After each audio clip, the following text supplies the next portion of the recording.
अस्सलाम वालेकुम दोस्तों, एक नई वीडियो के साथ आपको अपने चैनल में खुशामदीद कहते हैं।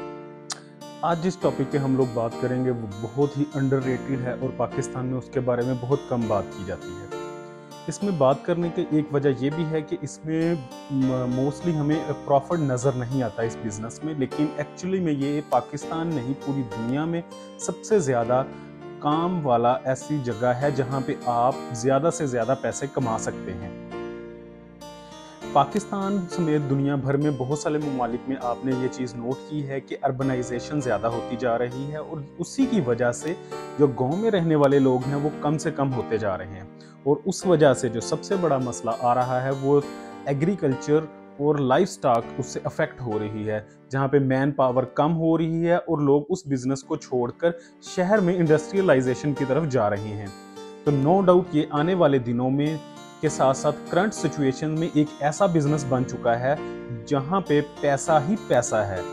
तो मैं इस सारे रोल जो है इसमें पाकिस्तान अपना कैसे अदा कर सकता है, आज उस पे हम लोग बात करेंगे। इसमें क्या क्या चीज़ें हैं जिनको हम इम्प्रूव कर सकते हैं और कौन कौन से फैक्टर हैं जो इसको अफेक्ट कर रहे हैं पाकिस्तान में।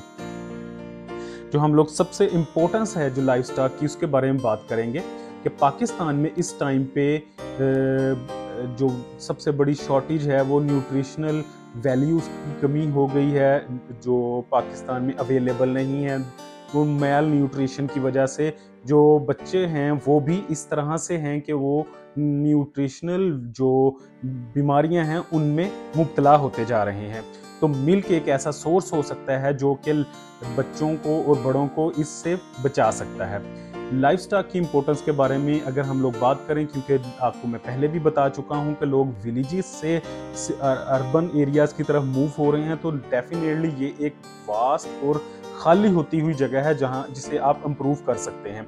इसको आप छोटे स्केल से लेके बड़े स्केल तक इसमें काम कर सकते हैं। उसके बाद इसमें फ्यूचर आउटलुक क्या आपको नज़र आता है, उसमें अर्बनाइजेशन की वजह से ये एक सिक्योर बिजनेस बनता जा रहा है।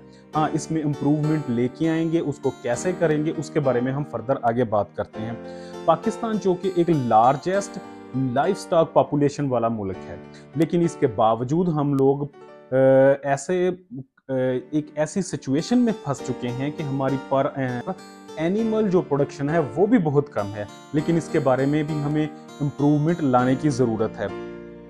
डेयरी फार्म जो प्रैक्टिसेस हैं वो दोनों तरह से पाकिस्तान में इस टाइम पे चल रही हैं। कोऑपरेटिव बड़े डेयरी फार्म भी इस टाइम पे बन चुके हैं और इसके साथ साथ छोटे फार्मर्स भी अपने काम जो पहले तरीके से ही कर रहे हैं उसको करते जा रहे हैं। तो मेरे ख्याल में ये इस टाइम पे कोऑपरेटिव जो अदारे हैं उनको मिलके और कमर्शलाइजेशन करने का टाइम इस वक्त पाकिस्तान में आ चुका है। जो पाकिस्तान में मेन मिल्क ब्रीड्स हैं उनमें ज़्यादातर जो हैं वो, क्योंकि भैंस हमारे एक ऐसी जगह जानवर है जो सबसे ज़्यादा मिल्क प्रोडक्शन पाकिस्तान में इस टाइम पे करके दे रहा है या इस पे हम लोग इन्हासार कर रहे हैं, और उसमें नीली रावी है जो वो सबसे ज़्यादा दूध देने वाला, और उसी पे हम लोग रिलाई कर रहे हैं। उसके बाद हम लोग अगर काऊ की बात करें तो उसमें जो साहिवाल देसी हमारी है और रेड सिंधी वगैरह शामिल हैं। इसके अलावा कुछ जानवर अब बाहर से एग्जॉटिक ब्रीड्स भी ज़्यादा मिल्क के लिए बाहर से इंपोर्ट की जा रही हैं। जो डेयरी फार्म की जो मेन प्रैक्टिस चैलेंजेस हैं वहाँ पे वो है लो प्रोडक्शन। पाकिस्तान की जो लोकल ब्रीड्स हैं वो बहुत कम मिल्क प्रोड्यूस कर रही हैं, जिसकी वजह से वहाँ पे बहुत सारे जानवर रख के भी आपको उस तरह की प्रोडक्शन नहीं आ रही, एक्सपेंसेस ज़्यादा हैं और वो मिल्क प्रोडक्शन उस मुकाबले में काफ़ी कम है।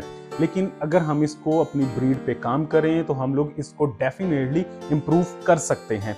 उसके बाद आ जाती है वेट सर्विसेज। पाकिस्तान में एग्रीकल्चर यूनिवर्सिटी तो हैं, लेकिन वो उस तरह से वेटनेरियंस या एनिमल प्रोडक्शन के लोगों को फील्ड में नहीं भेज रही या उस क्वालिटी के लोग नहीं आ रहे जो कि इन प्रैक्टिसेस पे अमल करवा सकें और ज़्यादा से ज़्यादा अच्छी सर्विसेज प्रोवाइड कर सकें। बड़े शहरों में तो या जहाँ पे ये कोऑपरेटिव फार्म्स हैं वहाँ पे ये वेटनेरियंस इजीली अवेलेबल हैं, लेकिन गाँव में ना तो कोई जाके काम करने को तैयार है, ना ही वहाँ पे ऐसी कोई लोग मौजूद हैं। इसके अलावा जो सबसे बड़ा पाकिस्तान में जो मसला है वो है मिल्क कलेक्शन का। मिल्क क्योंकि एक पैलेटेबल, आपको पता है कि एक चीज़ है, ये चंद घंटे के बाद आपकी ख़राब हो जाएगी।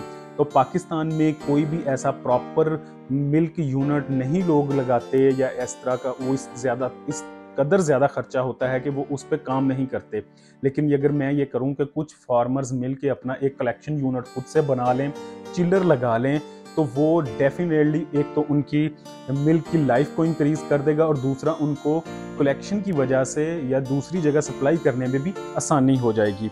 इसके बाद हम लोग जो पाकिस्तान में मिल्क आ रहा है उसको हम लोग कैसे इस्तेमाल कर रहे हैं उसके बारे में भी बात करते हैं। तो पाकिस्तान में इस वक्त सबसे ज़्यादा सेल हो रही है वो फ्रेश मिल्क की हो रही है, लेकिन इस फ्रेश मिल्क को प्रोसेसिंग करके इसे ड्राई मिल्क पाउडर शेप में भी बेचा जा रहा है, और पैकिंग करके टेट्रा पैक शेप में भी सेल किया जा रहा है। और डेफिनेटली इसमें जो प्रोसेसिंग के बाद पैसे लोग कमा रहे हैं वो सबसे ज़्यादा हैं, जिसमें पास्चराइजेशन वगैरह से पैसे ज़्यादा बच रहे हैं टेट्रा पैक वगैरह में, बजाय कि आप फ्रेश मिल्क सेल करके बचाएं उसको।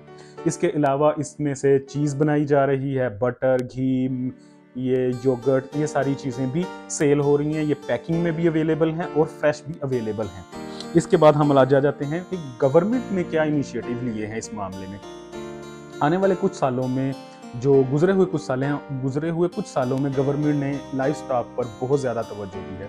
इसमें से कुछ इनिशिएटिव ऐसे भी थे जहां पे जानवरों को भी तकसीम किया गया है लोगों के दरमियान, और इसके साथ साथ बहुत सारी सर्विसेज भी प्रोवाइड की गई हैं।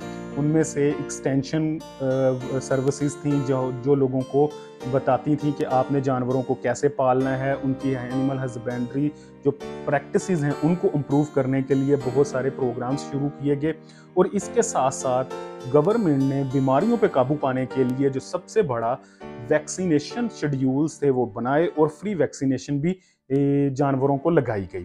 और ये डेफिनेटली एक अच्छा गवर्नमेंट का इनिशिएटिव है, और इससे हमें फ़ायदा भी उठाना चाहिए। इसके बाद आ जाएंगे कि एक्सपोर्ट प्रैक्टिसेस क्या हो सकती हैं हमारी, और हम लोग असल जो पैसा हम लोग कमा सकते हैं वो हमारा एक्सपोर्ट का है। अगर हम मुल्क की ज़रूरत को पूरी करने के बाद जो हमारे हमसाया ममालिक हैं, अफ़गानिस्तान वगैरह, वहाँ पे अगर हम लोग अपना मिल्क एक्सपोर्ट करें तो डेफिनेटली इसमें पैसा मौजूद है।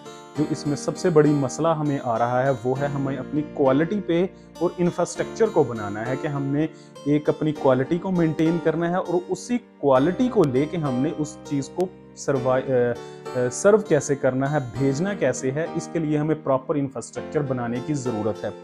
रोल ऑफ न्यूट्रिशन के बारे में हम लोग बात कर चुके हैं कि डेफिनेटली ये एक मिल्क एक ऐसी ग़िज़ा है, एक मुकम्मल अल्लाह ताला ने ग़िज़ा बनाई है, तो इस पे हमें काम करना है, और इसमें ज़ाहिरी बात है एक्सपोर्ट पे लेके जाना है। और पाकिस्तान को ये वो शोबा है जो इस कर्ज़े के चुंगल से निकाल सकता है, और हम लोग बहुत जल्द ही हमारे जो अर्बनाइजेशन हो रही है उस पर भी काबू पा सकते हैं। तो डेफिनेटली आज वाली वीडियो आप लोगों को पसंद आएगी। अगर पसंद आई है तो लाइक, शेयर और कमेंट ज़रूर कीजिएगा, और हमारे चैनल को सब्सक्राइब कीजिएगा। नई वीडियो में फिर मिलेंगे, तब तक के लिए अल्लाह हाफिज़।